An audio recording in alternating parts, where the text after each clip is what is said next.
My wife and I had the privilege of attending the Mormon Miracle Pageant in Manti, Utah this summer. One night before the beginning of the pageant, we spoke to the cast members. Because of the large number of the cast, we had to speak to them in 2 sessions. The pageant had a cast of over 800 individuals, with 570 of them being under the age of 18. 100 additional cast members participated this year, requiring the sisters in charge of the wardrobe to come up with additional costumes, which they did. It was an inspiration to see how well they were organized in taking care of every detail. The setting of the pageant is the beautiful hillside just below the Manti Temple, where there were 15,000 people in attendance the night we watched the pageant. It was a thrill to see the army of young men and women catch the vision of the story of the restoration as they performed their parts with such enthusiasm and spirit. Something we love to do when we visit Manti is to attend a temple session. There's a special spirit in these older temples, which were constructed with great sacrifice by the early pioneers. Attending a temple session in Manti was an emotional experience for me. It brought back great memories of how I remembered the Logan Temple before it was remodeled and modernized. As we progressed through the temple session, I could hear in every room those early pioneers saying, "Look what we built with our own hands. We did it without power equipment.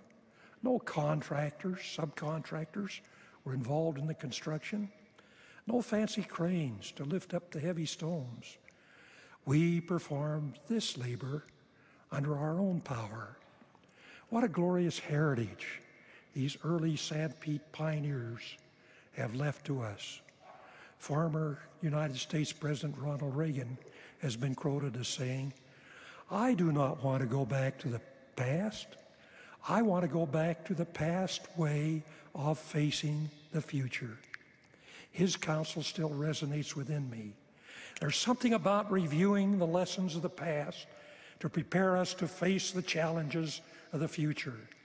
What a glorious legacy of faith, courage, ingenuity those noble early Mormon pioneers have left for us to build upon. My admiration for them deepens the longer I live. Embracing the gospel resulted in a complete change of life for them. They left everything behind, their homes, their businesses, their farms, and even their beloved family members, to journey into a wilderness. It must have been a real shock when Brigham Young announced, "This is the place." Before them was a vast desert wasteland, barren of green hills, trees, and beautiful meadows, most of which the early pioneers had known. With firm faith in God and their leaders, the early pioneers went to work to create beautiful communities in the shadows of the mountains. Many weary pioneers had just started to enjoy some of the modern, modest comforts of life when Brigham Young called them to leave their homes again and journey to the east, to the west, to the north, and the south to colonize the Great Basin. This is how the communities of Sanpete County, Fairview, Ephraim, Manti, Moroni, and Mount Pleasant were established. Upon my return from my visit to Sanpete, I felt a desire to learn more about these early pioneers. I decided to spend a few hours in the New Church History Library and read a little about their history.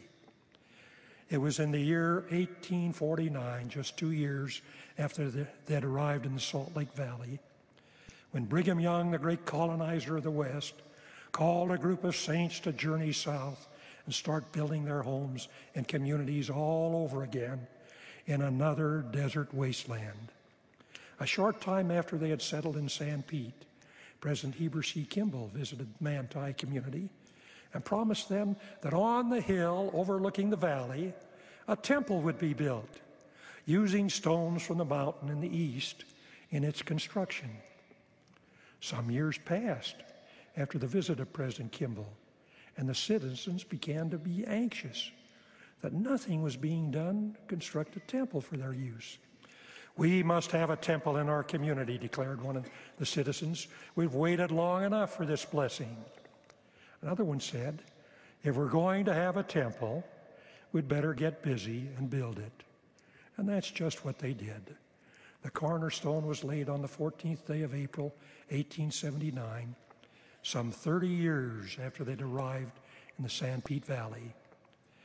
There are many stories that could be told about the diligence of the workmen who put in their very best in the construction of this beautiful temple. President Hinckley said several years ago on the rededication of the Manti Temple, "I've been to the great buildings of the world, but in none do I get a feeling like coming into these pioneer houses of God." The Hinckley family had a very special connection with the Manti Temple. Sister Marjorie Hinckley's grandfather lost his life from injuries sustained in its construction.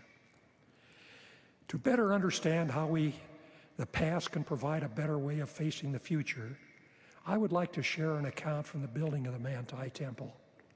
Then I want to share what it has taught me about true principles.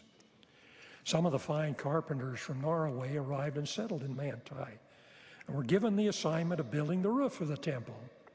They had never built a roof structure before, but they had experience as a shipbuilder. They didn't know how they would design a roof. Then the thought came to them, why don't we just build a ship? Then, because a well-built ship is solid and secure, if we turn the plans upside down, we'll have a secure roof. And they set about to plan a ship. And when it was completed, they turned the plans upside down, and it became the roof of the Manti Temple. In this case, they used the lessons from the past, the principles of shipbuilding, to help them meet the challenge.